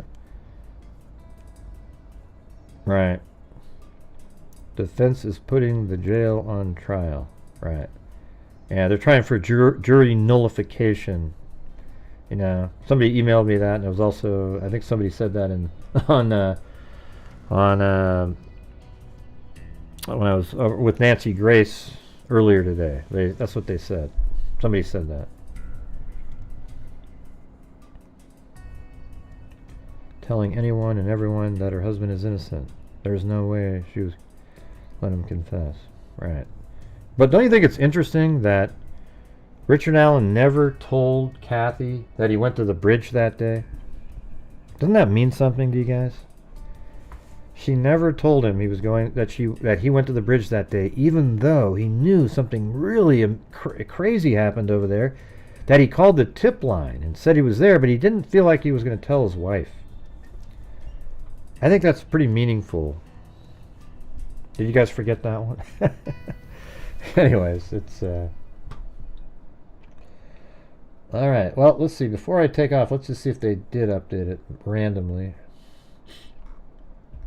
Let's see. Did they do it? No, they did not. Okay. Well, we'll see you guys later this evening. And thank you to Pozo. And, I feel bad that people come in here and they want to claim, like, oh, there's reasonable doubt and all this kind of stuff like that. And they get really upset when I go, no, you're wrong, because there isn't any to me, okay? It's okay for you to have it, but I'm going to argue, and I'm going to say that I think it's nuts that if you think there's reasonable doubt, given in this case right now, I think you're nuts, why can't I say that? Because nothing presented should make you think that. All of the evidence put out there is information that you would go, now the defense is trying to mitigate some of it, but it doesn't take away from the fact that those things happened and were said, and the timing, etc. So I guess that's where I come from.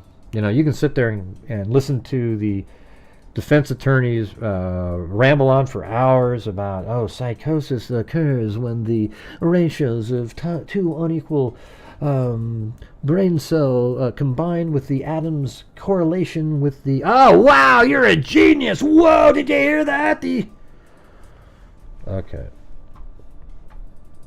Yeah, so thanks to Pozo, the 99 Pink Balloons, E. Nick, 8675309, Mr. Crowdy, Kimberly Faith, Sarah Reesness, Nub Fisher, Georgina Stoliker, Choo Choo, Kim W, CR, Diane Tosh Farazano, then Ozzy Trisha, then Mallory Beavers, CR gifted a membership, Mrs. Matt Murphy, then Dr. Wanda K became a new member, then Dr. Wanda K gifted a membership.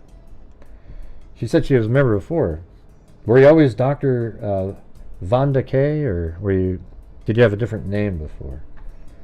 And then Bobby, then Janelle Glover, and then WNC Granny, and then she gifted a membership, then Charlotte Denny, then Steph STNA, a new member.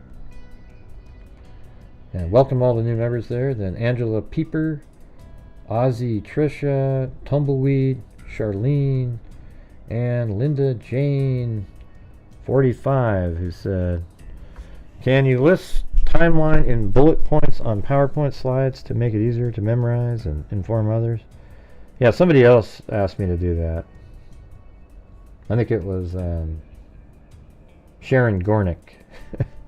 I started working on something.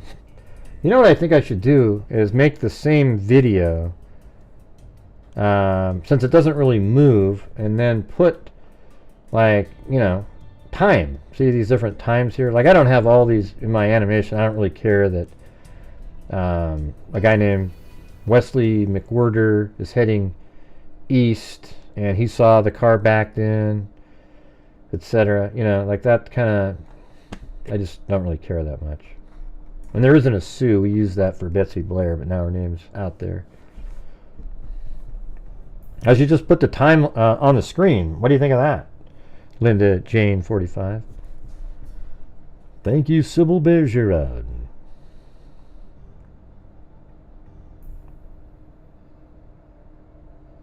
Yeah. I wish, I've done shows where I ask people to call in and give me something. Just one thing with, 1,200 people watching. Can you please just give me one thing that disputes what I'm showing you right here? And none of them have a damn thing. Nothing.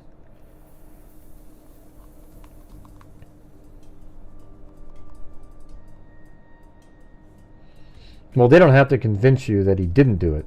Hasn't the prosecution convinced you that he did? I mean, even with the blunders they have, leaving the sticks at the scene, that hurts them because they can't test it. Okay?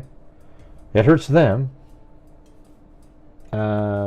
Things like that, but all the other stuff is right there.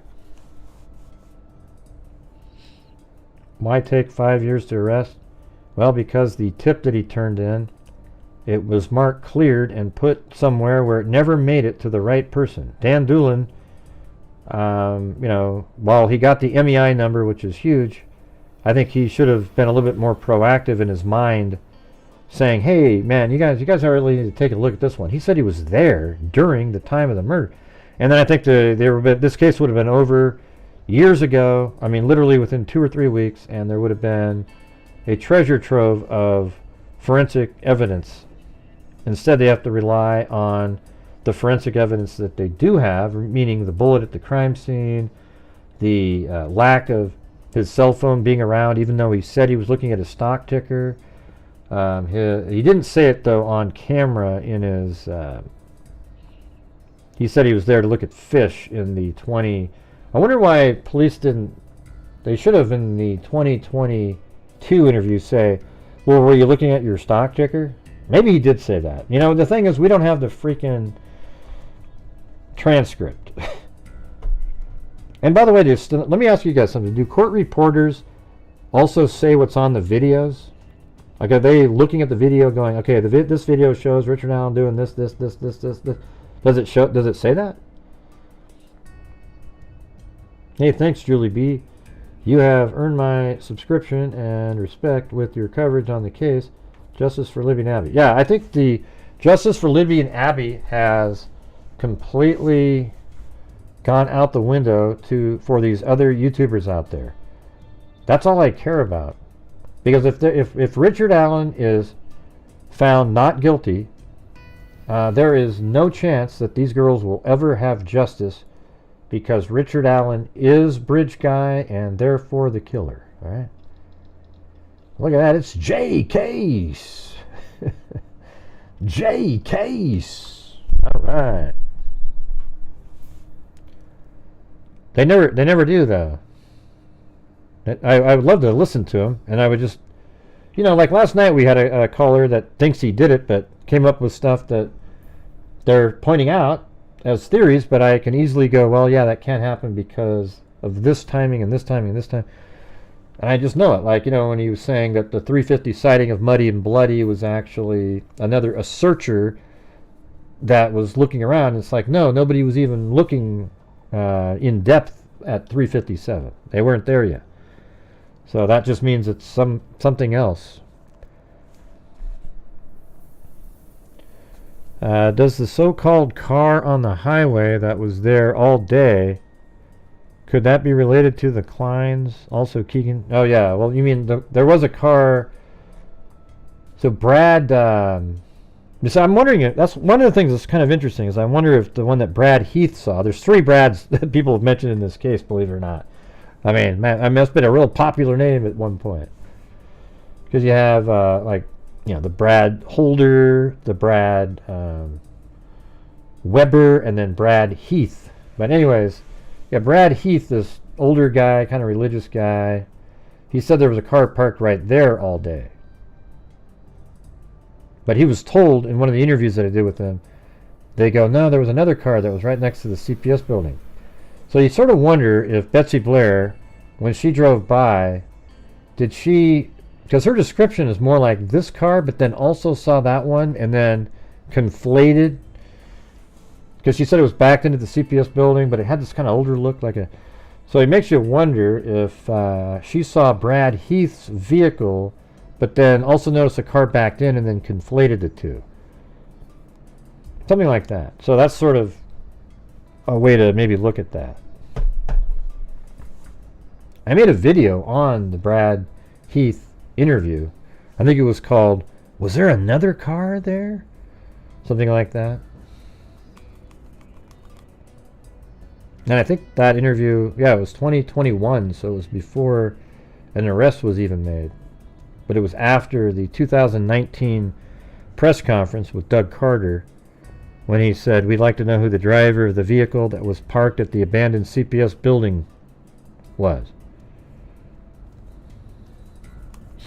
All right. Well, thanks, everybody, for being here. Appreciate it. Thanks at the very end there to Julie B. and Mia Pierce and Sybil Bergeron and Linda Jane 45. Already thanked everybody else. Appreciate it. And I guess we'll see you guys back here tonight at some point. And if you have any ideas on a video that you think I should make, I mean, it seems like, I've made a bunch of different videos over the years, but a lot of those weren't really watched. I just put out a series of every video that I ever made on the case. I put 7 2-hour videos out, and hardly anybody watched them. I mean, you could have seen the case from the beginning to the end and seen all the different stuff that we talked about, etc. And by the way, this is just one of the cases I know really well. So right after, when this case is over, at some point we're going to start focusing on the Idaho 4, which I've already done tons of stuff on. Same type of detail, same kind of, and that one has really amazing visuals. I have a whole 3D model of the house and like a 3D character inside with a camera on his head and it walks around inside the house, etc. So should be interesting. But this one is right now, and we need to get justice. If Richard Allen is not convicted, or if it's a hung jury, okay, let's see what happens, right? But if if he's found not guilty, there will never be justice for Abby and Libby in this case. There will not be other people looking. Law enforcement will not be looking for anybody else.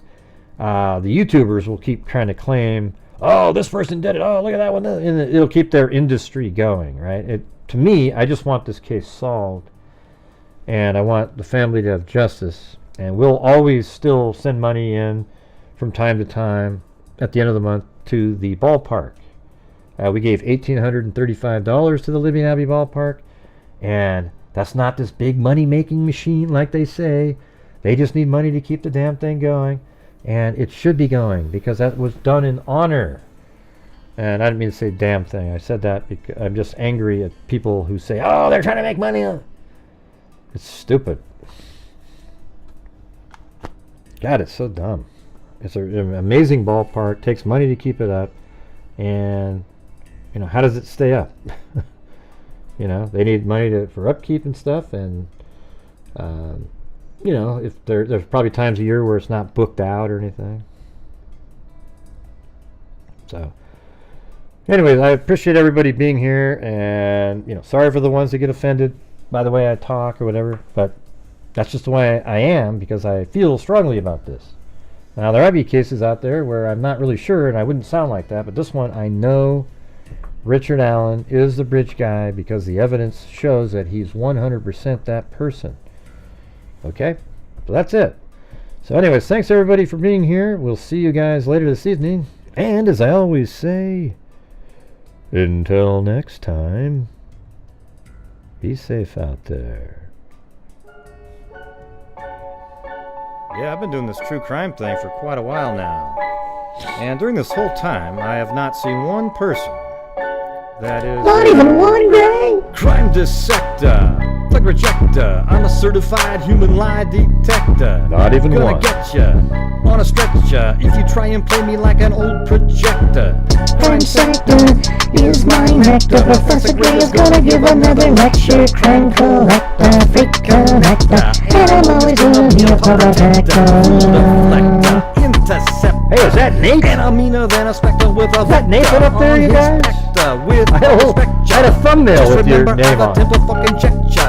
I have no agenda. I'm no pretender. And I'll serve it to you straight without the blender. And in the end, I'm gonna send ya on a mission to reveal the true offender. Yeah, so... Is that the same Nathan that calls in up there? I can't tell. I remember his name Nathan, but I didn't really spend a lot of time on the last name. You've done a great job laying this out with all the evidence presented. You have to at least conclude he was involved. Yeah, that's it. He's at very minimum involved. That's why when the Odinist theory was out there, I would actually say, why are you saying look it? Oh, I would say even when the Odinist theory was out there, I would still say, well, then he's an Odinist, okay? Because he was one of the people over there. And they go, how do you know, Gray? Well, because look, he's right. This is him. He says it.